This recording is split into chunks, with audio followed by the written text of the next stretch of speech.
Good morning. Welcome to Elevenses. I'm Kevin Williams of Survival Skills Rider Training. This is my live webcast. I'm a couple of minutes late starting this morning. Many apologies about that. What have I got for you today in show number 323? Well, we'll be having a quick look at Wandsworth Council's 20 limit that they put in themselves, put their own cameras up. They've been told they've broken the rules. It's been deemed illegal. A Euro report has come out which suggests smart and straightforward measures to fix what they call unacceptable numbers of bike crashes. We'll have a quick look at that. I'm just trying to sort the other computer out while I talk to you. It's for some reason flickering madly. I'll just turn the screen off. That will save that distracting me. The cost of fixing our roads here in the UK has now reached the mammoth total of £68,000 per mile, which is actually unbelievable. But don't fear, the government are doing something. They are putting inspection charges onto the utilities company who dig the roads up and cause so many of the faults. But we'll ask, is it going to change anything? And then finally, today's discussion point. This is the longest part of the show, and I'm sure a lot of people are waiting for it. It's the second half of my visit to Chris Hurren's MotoCAP bike clothing testing laboratory, following on from the first part. So settle yourselves down for the next 30-40 minutes or so, while I take you through all those different activities. Now, we've got Kevin and Denny and Sue all looking in, so good to see you, and we have a number of other people here as well. Now, first thing I just need to say, a bit of housekeeping. Rather embarrassingly, I have to tell you that the sports psychology talk that I had already postponed from Wednesday this week that's just gone to next Wednesday is going to have to be postponed again. Now, it's the second of two talks on how the science of sports psychology can actually help us on bikes by putting our race face on this time, ready to head out on the roads in the right frame of mind. Unfortunately, the original date I had to cancel out because unexpected visitors from Germany came over midweek, and Wednesday evening was the only time I could get to see them. And so I'd planned to run the talk this coming week, but I had completely forgotten that I'm booked for a talk down in Kent on Thursday. So what I'm actually doing is I'm travelling down on Wednesday. So obviously I can't do the talk because I'll be in transit down to Kent. So I've had to move it for a second time, and it will be happening, I'm pretty damn sure, on Wednesday the 19th. So if you haven't already signed up, there's another chance for you to do so. I'm sure you will find the topic very fascinating indeed. Now, the other thing, of course, that I just wanted to remind you is that I will be talking about my visit to Chris's lab at Deakin University in Geelong, where he does the MotoCAP testing. That's Chris, that's me. We're looking at a vented jacket there. Now, last week I covered the waterproofing and impact, not impact resistance, the abrasion resistance tests that Chris performs. Today I'm looking at some of the other tests that Chris does, including how well clothing handles humidity, not generally well in my opinion if it's waterproof, how he looks at the burst strength of machine of the seams, the machine that he uses for that, and we'll also have a quick look at how he tests impact protectors, and in particular I'll be talking about big strides that have actually been made in impact protection, and why, if your jacket is more than a couple of years old, you should actually be thinking about upgrading, particularly if you are female. So stay around for the extended item as I come back to Chris's laboratory. Right, so on with the news. The first thing is that the trial scheme that was put in by Wandsworth Council here in London to enforce 20-mile-per-hour speed limits has been blocked by the Department for Transport, which has said that the way the authority was using its powers was unlawful. Now, the council, you may recall, because I did cover this, the council actually installed speed cameras to catch law-breaking drivers on 2 roads in the borough where there have been a lot of complaints about people exceeding that limit. And traffic studies at the sites had actually revealed that 1 in 4 drivers were breaking the speed limit.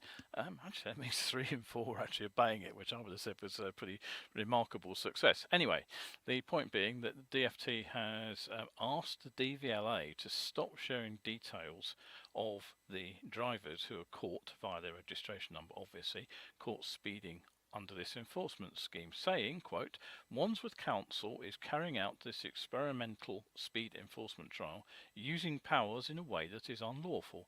We have therefore taken immediate action and asked DVLA to stop sharing register keeper details with Wandsworth Council for the purposes of enforcing this scheme. Now, I reported that Wandsworth was about to become the first local authority in the country which, quote, at the time I said, has the power to issue fines to drivers who breach 20-mile-per-hour speed limits independently of the police.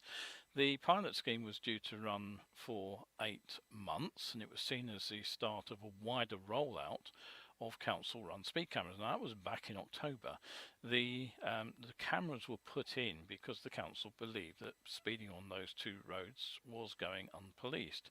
Now, clearly, the press release at the time, last October, was written by the council as if they believed that they truly had the power to issue fines, if not points, because they're not police cameras. It explained that in the first few weeks, drivers caught with the cameras would be receiving just a warning letter, but after that introductory period, £130 fines, reduced to £65 if you pay within a fortnight, would be introduced. Now, it appears no fines have ever been issued, which suggests to me that the council all along knew they had no such powers. I wouldn't be surprised too if somebody had actually challenged their authority to put these up, which may be why the DVLA have been told not to supply information. If they haven't got the right to get that info from the DVLA, they obviously have the registration, the car, the address of the register keeper and so on. That's all private information, and it shouldn't be handed out willy-nilly. But council do claim that the number of vehicles travelling over 25 miles an hour at the 2 sites has halved during the enforcement scheme, presumably meaning the places where the cameras were actually visible and installed. So it would be interesting to know if there has been any wider impact. But as I said, if 1 in 4 cars is still a significant number, but if 3 out of 4 were obeying the 20-mile-per-hour speed limit already, it does seem to be a little bit difficult to see how the scheme has benefited locals significantly. Anyway, the council is currently in discussion with the DFT over the future of the trial. Terry's looked in. Terry says he suspects we'll always be better at building roads than maintaining them. Well, yeah, that's a good point actually, of course. We have many hundreds of thousands of miles of roads, some of which were obviously built with lots of enthusiasm in the sometime between the 2 wars in some cases, sometimes just after the Second World War. And now, of course, many of them serve very limited access, but they get billed on the local bill. So anyway, we'll come on to that in just a moment. A new report published at the end of March by the European Transport Council, which Transport Safety Council, the ETSC, has outlined several, quote, smart and straightforward measures, unquote, that can be taken to reduce, quote, the unacceptable numbers of motorcycle casualties that happen each year. Now, their main recommendation is for anti-lock braking systems, ABS, to become mandatory on all new motorcycles, not just machines of 126 or over, as it is at the moment. Right now, it's only necessary to have combined braking systems on a 125, for example. Yet, as I've said many times, these are the bikes that are ridden by the most vulnerable riders, so I've never quite understood why there was such a big fight to keep ABS off these bikes. It's not as if ABS is a hugely expensive fitment anymore. Other recommendations include what I consider is the long overdue need to pay much more attention to delivery riders. Now, the article says, the report says that they face a perfect storm of risk factors, including distraction from mobile phone-based apps, pressure to make deliveries quickly and while unwell, a lack of protective equipment, and little oversight of vehicle condition. I'd also like a little bit of attention to be paid to their rider education and their riding habits as well.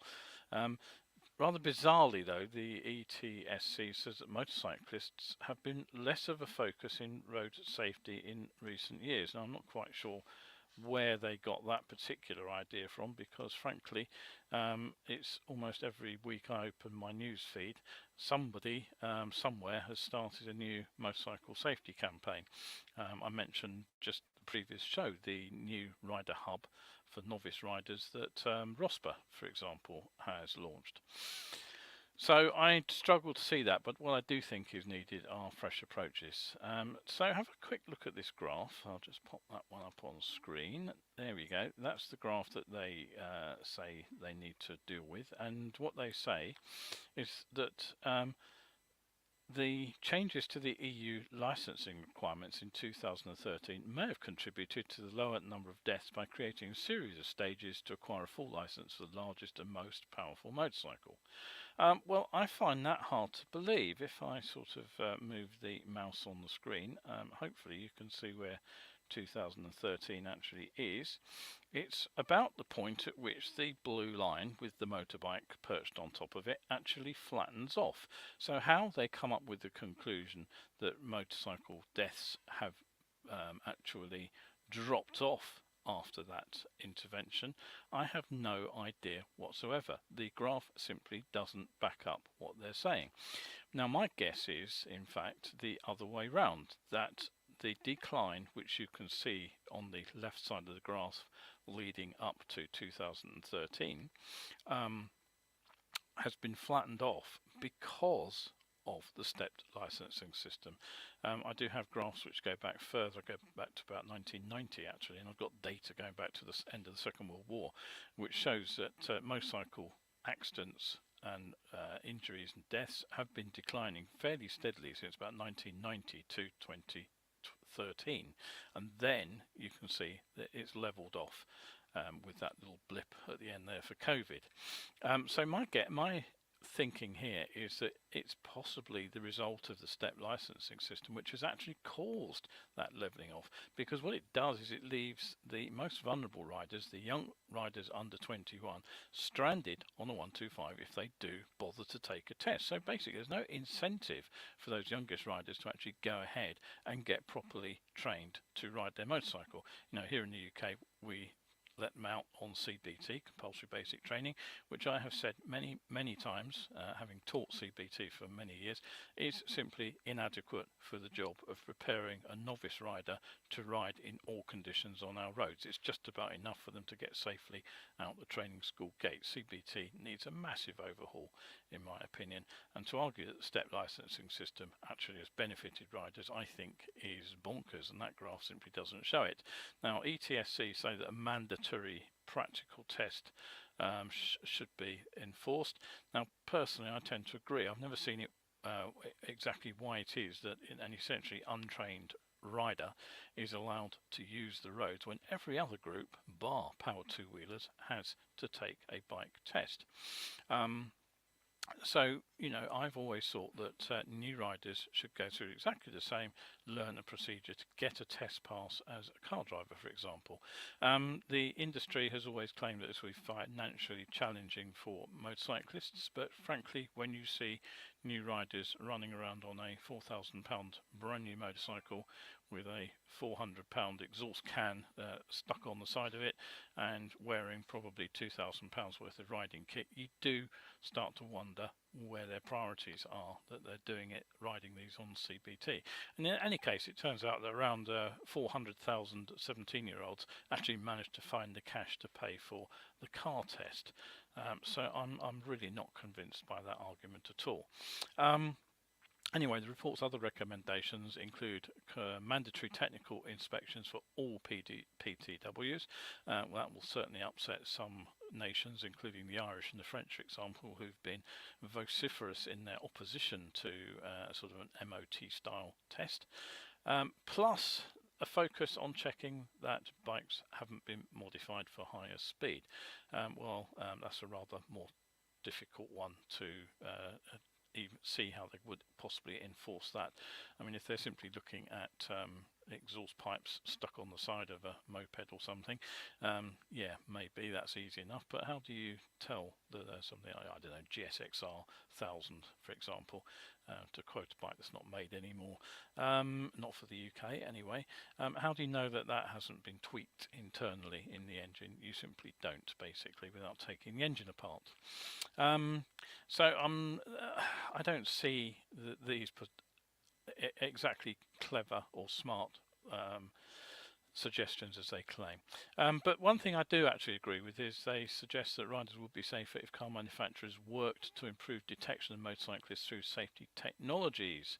And I'm thinking here blind spot detection and the automated emergency braking systems. Now, I reported several years ago that Jaguar's blind spot detection, which went live on their production cars, was never actually tested around motorcycles. It apparently never occurred to them. And collision detection systems, Tesla being an excellent example, that they have failed on numerous occasions to detect motorcycles, leading to a number of well publicised fatalities. So I think there are some good things in that report, some bad things on that report.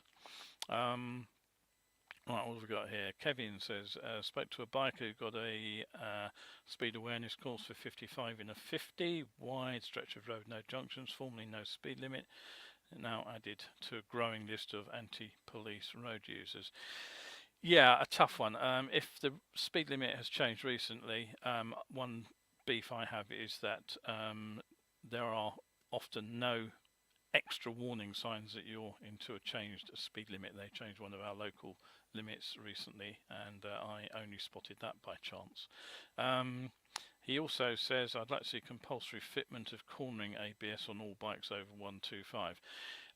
Yeah, that's an interesting one actually, and a debate for another day. I've not used cornering ABS. I don't know how good it is. Some people seem to swear by it. Frankly, if you are relying on brakes to get out of trouble in corners, there's something wrong with your cornering, which I would fix first, but hey ho, it may save a few people. Right, okay, back to the news, but before I do that, just a quick reminder, Elevenses goes out on Wednesdays and Sundays at 11, nearly always live. Occasionally it's recorded, and even more rarely I do have to miss a show due to other commitments, but you can catch up on my YouTube channel, which is youtube.com Survival Skills UK, but don't forget that all important UK, or you won't find my channel. Right, so the Asphalt Industry Alliance, the AIA, has said that the one-time cost to fix local roads in England and Wales has now reached £14 billion, which is equivalent, they say, to £68,000 per mile of overdue repairs to bring the road network up to standard. And this is the result of their annual survey, where they actually ask highways departments for the information, and it does paint what they call a bleak picture of the general condition of our local roads. And resurfacing now takes place on average less than once every 100 years. That will obviously include a lot of very, very small and unused country lanes, which probably don't need resurfacing very often, but obviously the more main roads which we get in towns and out in the country, a lot of those are very, very bad state, and the result is that there's been a drop in the number of roads classed as green, which is a good state of repair, and a corresponding increase in those classed as amber, which means showing some deterioration. Roads classed as red, poor overall condition. I'd be interested to know how they define that, because they say it's remained stable, with 1 in every 9 miles of the local road network needing maintenance within the next 12 months. That's 11% of the total, and that equates to around 22,600 miles. Now, in total, they say that 1.4 million potholes were filled, down from 1.7 million last year, but that's still equivalent to one every 22 seconds. 93.7 million was spent filling potholes last year, and the total spent over the last 10 years is more than £1 billion. Now, this is the crucial point. They say that the average highway maintenance budget has increased by 4.5%. And you may recall that, in fact, the government have been very keen to point out that highways budgets have been increased. But, as they point out, of course, it's not keeping pace with either the deteriorating condition of the roads or even with inflation. It's now far behind the inflation figure. And so, essentially, even though the budget has been increased, it represents a real terms cut to spending on the roads. And more than half of authorities actually reported that there was a cut or a freeze in their highway maintenance budget even before inflation comes into the accounting. Now, the report recommends that to, quote, really improve conditions and create a safe, resilient and sustainable network, what's needed is a longer term funding horizon from central government with more highway budget ring fencing, and they add that this would help local authority engineers to plan effectively and to be able to implement more efficient works to protect and enhance the resilience of the local road network. Now, this all comes in the latest ALARM, Annual Local Authority Road Maintenance Survey. It was published at the end of last month, and basically it saw a record 75% of local authorities respond, which is interesting because probably they are using this because they know the report comes out on news programs and my webcast as well, because they want drivers to understand, and motorcyclists of course, to know that they are actually underfunded. Now, the report concluded that without a change to the funding structure and the amount allocated, road conditions can't and won't improve, and that basically they say we're only storing up problems and additional costs for the future and having a significant negative effect on the road resilience. So okay, don't forget, if you do miss a show, you can catch up over on YouTube. What have I just done here? I've changed my things around, but I've lost the one I've just written. Well, that was the one I was going to put up, wasn't it? So if you have enjoyed the show, don't forget you can follow me on Facebook, you can subscribe to my YouTube channel, and then you've got updates, hopefully, to all the shows. Okay. Terry's asking a question about ABS. I'll come back to that later, Terry, because it has a complicated answer. So I will come back to your question later. Right, okay, so potholes, back to potholes again. Well, this all comes against the background of new government regulations which are said to ensure that utility companies will resurface roads to the best possible standards after they've performed their street works, and thus potentially preventing thousands of potholes from developing in the future. Potentially, I like that word in the story.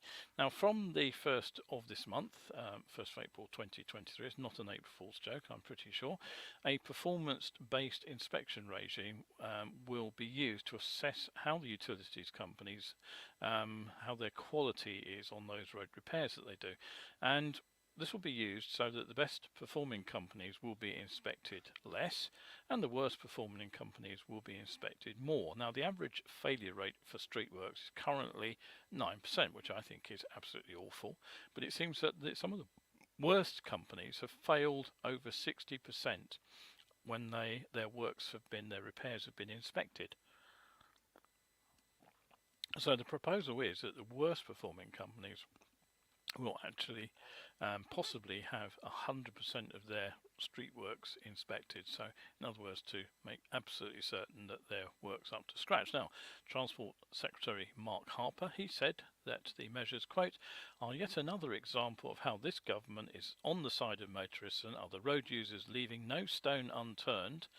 I don't think he was being ironic there, in the fight against the plague of potholes. He says, the new streetworks regime is a victory for all road users, with motorists and cyclists, not motorcyclists obviously, able to enjoy smoother, safer and less congested journeys as we continue to level up transport across the country and grow the economy. The statement concludes that the higher inspection rate will incentivise poor performing companies to perform better to avoid incurring high financial charges. Sounds good, doesn't it? So how much do you think the utilities are being charged for these inspections? Well, it turns out it's just £50 for a defect inspection and a further 120 for a follow-up inspection. How much do you think it costs the highways people to actually send somebody out to look at a pothole? I suspect it's very much more than £50. So anyway, victory for road users. It sounds like a charter for cheap repairs to me. So Mr. Harper, who do you think you are kidding? Right, okay. So yes, what I was going to say, if you want to support the show, don't forget you can head over to my coffee page, buying me a cuppa over there. It will give you access to hundreds of better biking articles, as well as all the backlog of 11s. They're all over there as well. Do pop over there, have a look. There's plenty of free stuff to read, and as I say, one cuppa, £3 will get you a month's access, and a regular subscription opens up even more access to articles I've written over the last decade or so. So, right, on to the final item of the show. Now, last Sunday, I started a report on my visit to the MotoCAP testing lab that's run by Professor Chris Hurren at Deakin University in Geelong. Now, it was a side trip from a few nights in Sydney, which was in fact one of our stopovers after the end of the Shiny Side Up events in New Zealand. Now, thanks to the distances, it's actually a 12-hour drive, I decided to fly to Melbourne and then fly back to Sydney for a one-night stopover, and Chris and his wife Angela were kind enough to put Judy and myself up and treated us to a rather nice piece of barbecued lamb, as well as some of Chris's homemade wine, which was pretty good. But it was also a fantastic opportunity to go and visit the lab and see close up how the equipment's used and to get to ask a few questions. Now, last week, if you missed it, and remember you can catch up on YouTube, I talked about the waterproofing test that was going on when we arrived and his demonstration of the abrasion tester. Now, as I mentioned last week, many of the A and even some of the AA rated garments aren't faring too well on his Cambridge abrasion tester, but Chris is confident, thanks to tests he's also carried out using a portable machine which allows identical samples to be abrasion tested on real roads. So it basically calibrates his machine, and what he's found is that the lab results are actually comparable to what are called chip seal surfaces down in the southern hemisphere, and these are very similar to our own top dressed resurfaced roads, the sort of thing where there is a sort of a layer of resin is sprayed on the road and then loose stone chips are spread over it, and if you're really lucky they're rolled in too. If you're not lucky, they leave it to the traffic to do it, but basically it makes for a significantly more abrasive surface than the much smoother asphalt which we see on the best quality roads. Anyway, as it happens, a review of a new piece of kit dropped through the virtual mailbox just the other day, and let me try to get you the picture of that up on screen. For some reason I've lost the there it is. Right, I'll just get that up. There we go. So there we are. There's the piece of kit which happened to drop through the letterbox. It's called the It's called the Stratum GTX, and that's a photo of the jacket itself. Now, despite sounding like a Castrol engine oil, it's actually a dual layer jacket, and there's also matching trousers. The outfit is aimed at adventure riders, and it's modular and it's built from 2 layers. That's the name of Stratum, is a layer of rock, and you get a Gore-Tex waterproof outer shell plus a mesh inner layer which actually houses the suit's armour. Now, so basically you'll note that the outer shell doesn't have the armour in it, it's the inner mesh. So the outer shell can't be rated on the A to AAA scale as protective clothing. What it does get is it gets a B rating as a garment where impact protectors are not deemed necessary. Now, quite how that works in real life. I'm not quite sure. I can't see that you're less likely to fall off because you only have the outer garment on, and I would have thought that there'll be hot, humid days, for example, where you probably want the mesh garment on, but if it's raining, you might want the outer garment on its own. So if it's a modular garment with 2 layers, I'm a bit, sort of slightly confused as to why all the protection is on the inner.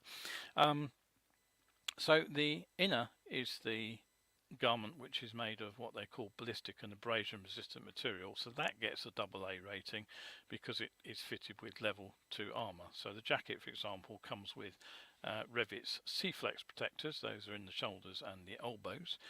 There is a pocket, incidentally, but no back protector included, which I find rather surprising at the price because it's nudging £1,000 for the jacket alone. I have seen them online at about $999.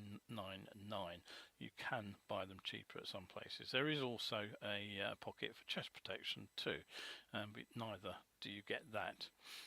So anyway, here's the interesting bit. Revit say that in practice the combination of the level B outer shell and the AA rated inner layer is equivalent to AAA rated gear. Now I was slightly dubious about that, not least because the extra abrasion coverage exists on a AAA garment over a AA or an A. So I put the question to Paul Varnsry, who as usual answered my dumb question helpfully and very quickly, and he said, quote, Revit's claim of the individual B plus AA classifications up to AAA performance appears entirely feasible. However, despite such confidence, it would be advisable for them to hold documentary confirmation in the form of an independent third-party test report on the combination to back up the claim.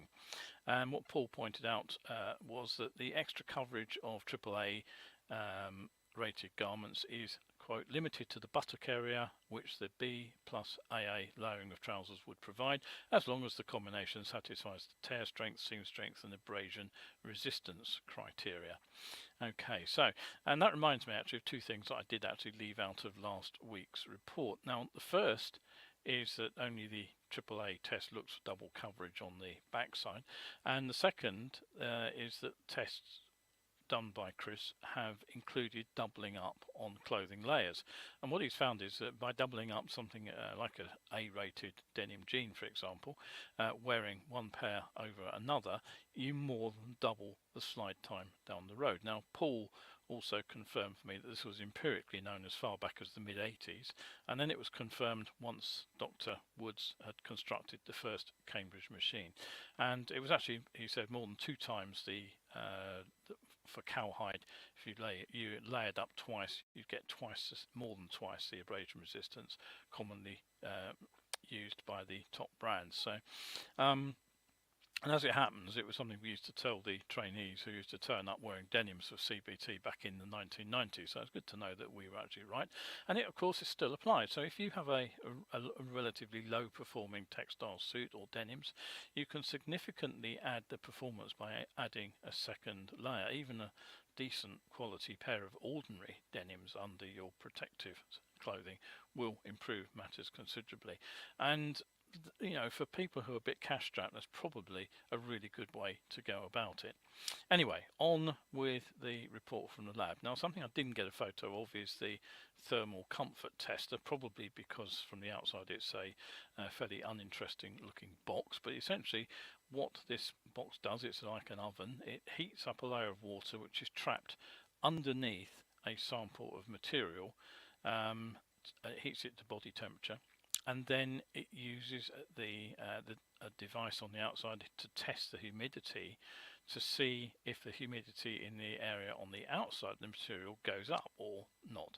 Now, if the humidity rises significantly, what it means is the material is breathing. It means water vapor is actually passing from the body side of the garment to the open air side of the garment. So if you're moving on the motorcycle, what will happen then is that moisture will quickly be moved away by the movement of the air, and that should allow more moisture to come out. So it would mean in practice that for the rider you'd stay cooler and drier on a hot day. But if there's little change in the outside humidity, basically it means that our sweat is going to be trapped inside the clothing, and that's really not very comfortable. I've got at least one waterproof garment which isn't very breathable, despite all the claims for the breathable fabrics, and it is hot and sweaty on a hot and steamy day when it not so comfortable to wear. And of course that's what tends to prompt riders to do things like ride with zips open or no gloves, or worse, is to take that clothing off altogether, you know, and ride around in t-shirts and things. Now we do get hot days here, but arguably that information about how the garment handles hot, humid days is much more important to Aussie riders than the average biker in the UK, because it gets really hot in parts of Australia and really humid too. Even the north of New Zealand can, you know, it gets pretty hot and humid there.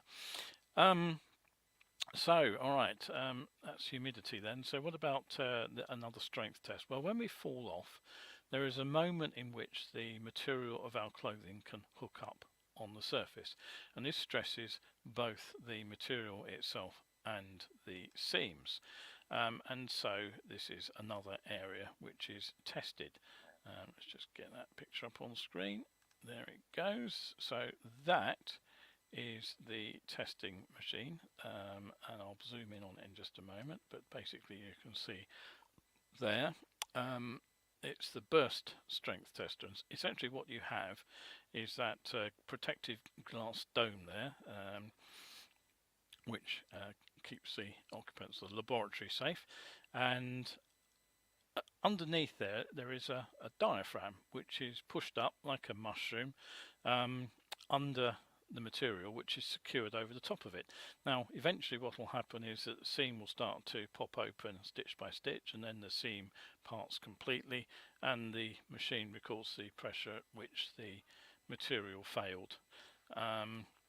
So there is a sample of the material that Chris is holding there. That's what gets strapped over the top of the tester, and you can see that the seam runs squarely through the middle of it there.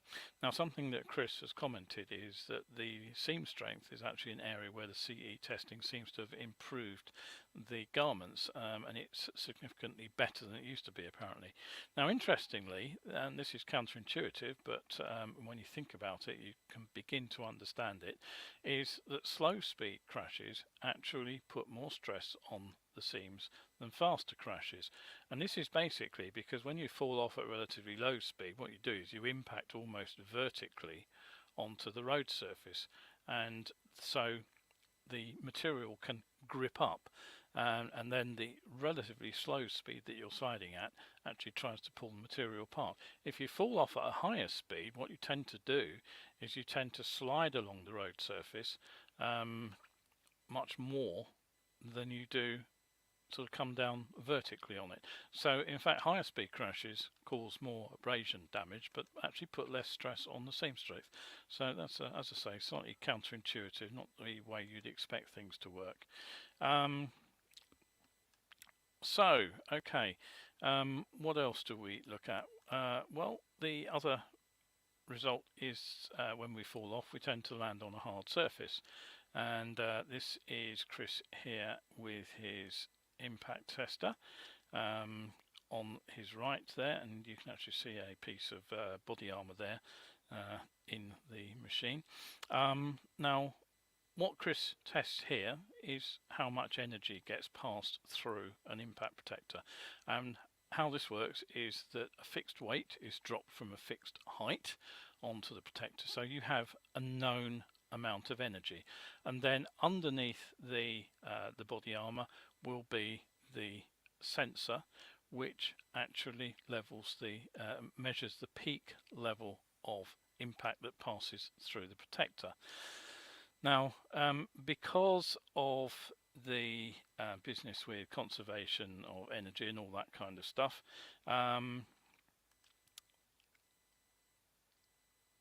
there's the sensor head there.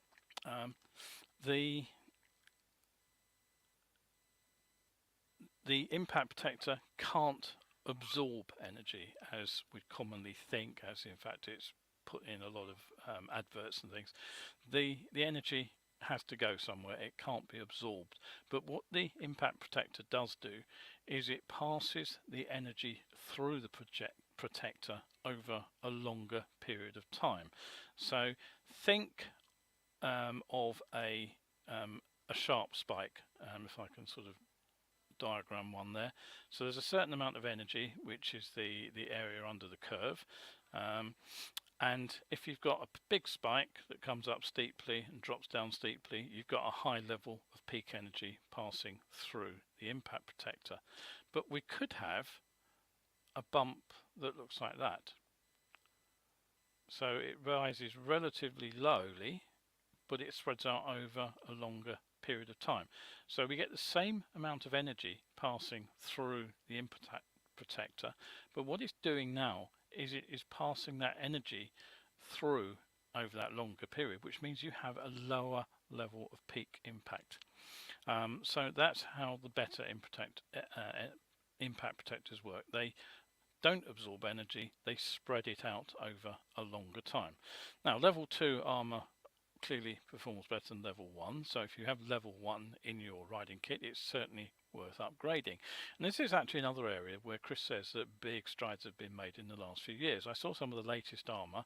There was actually a piece of it in that picture there. I'll just come put that picture back on screen. I can't remember which brand this is, but you can see that it's actually sort of a honeycomb structure. It's incredibly light, it's very flexible, it's thin, you hardly even know you're wearing it, which is a huge bonus, and it outperforms the older kit on the impact protector quite significantly. So much so that Chris actually says if you do have an older riding kit, even if it has CE armour in it already, it is actually worth swapping out and putting the newer flexible lightweight body armour in. And one of the things that surprises me is that most things about motorcycling is very expensive, but the body armour is relatively inexpensive. I wouldn't say it's cheap, but it's not as expensive as all that. And that leads me on to another issue he's flagged up, which had never occurred to me, and this is, as a rule, apparently women's clothing tends to sit on the shelves longer than the stuff made for the guys. So what this means is that even if you've just gone out and bought yourself a brand new piece of riding kit, it often comes with older style body armour. So it's worth pulling out the older armour and replacing it, even if you've got brand new riding kit. And again, something else that had never occurred to me is to check the size of the armour. And something that he finds that some manufacturers do is that they fit to the men's larger size garments, they fit small size body armour. Now, it's perfectly legitimate. There's no regulation that says that there has to be a match between the size of the garment and the size of the body armour, but it does mean, of course, that as you get bigger and the body armour will have a more restricted coverage on your body, so it is worth checking and replacing with the bigger piece of armour if you find that you've got a small piece. Now, another of the problems that Chris has found with non-CE kit that he tests down under, remember the CE is a European standard, and although increasing amount of the kit that's sold down under is CE approved, because the same manufacturers, of course, some garments don't have CE standards, but interestingly many of them are fitted with CE shoulder, elbow, hip and knee protection. But this is the interesting thing, is when it comes to the back protectors, many of them are actually fake. There are some which are just fillers of foam, so if you kind of prod the jacket from the outside it feels spongy, it feels as if there's something in there, but it really is just a piece of foam, and that needs to be thrown out and replaced. But some appear to have proper body protectors in, and this is the ones that Chris really gets annoyed with, because they are so bad, some of these, that Chris won't even test them on the machine, because the impact that would get through the body armour, that peak, so that spike of high impact, would actually damage the impact sensor head, which is a pretty expensive piece of equipment. So obviously Chris won't test those on the machine. So check your body armour. If you have bought in the UK, and there are still plenty of people supplying non-CE riding kit, despite Paul Vansry's best efforts. Just take a look on eBay or Amazon, and there are still people buying those riding jackets and trousers here in Europe. So if you do have those, check your CE body armour. There's no way that you can rely on the abrasion or burst strength, but at least you could change the impact protection if it is non-CE approved, just a bit of foam, or if it is fake. Now, it can be difficult, I will admit, for a non-expert to spot fake CE labels on body armour, so I can't really offer a great deal of help there, but my guess would be that if you have a recognisable brand name on your body armour, it's likely to be legit. If it is just unbranded, then there's a fair chance that even if it's got a CE stamp on it, it's probably fake. And just in case you wondered what happens to the clothing at the end of the day, well, this is kind of what it ends up looking like. There's holes cut in it for the various samples. Slightly blurry picture, but I'm sure you get the idea from that. So that concludes my two-parter on the MotoCAP lab visit. I hope you've found it interesting and informative, and I really do have to thank Chris for hosting me, and also his wife Angela for putting us up with us for an evening, and for Chris to spend all that time taking me around the lab, demonstrating how it works, answering my daft questions.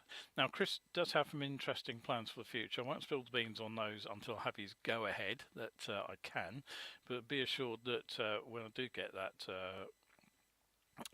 go ahead, I will let you know what he has planned as soon as possible. And of course, thanks again to Paul Wandsworth for all the added information, which helps fill in some of the things I forgot to ask. Right, so that is it for the day. Thank you very much for looking in. Julian has got a comment on the ABS. I'll come back to that, Julian. Kevin says he'd like to see level 2 armour pads as standard on AA garments. Many will sell AA garments with level 1 armour. And Clive has said interesting stuff. Thank you, Clive. And Sue has also said thank you very much. Well, thank you for looking in, everybody who is here right now, live and current. And also thank you to all those who will look in and see the show on catch up later. Don't forget, you can follow me or subscribe to the channel on YouTube, and it would be great if you could do that. If you can't, don't worry. But once again, thank you for looking in. If you are out there on the bike today, and it's a lovely morning, I know Paul's out riding at the moment, he's going to catch up later. Do stay shiny side up out there.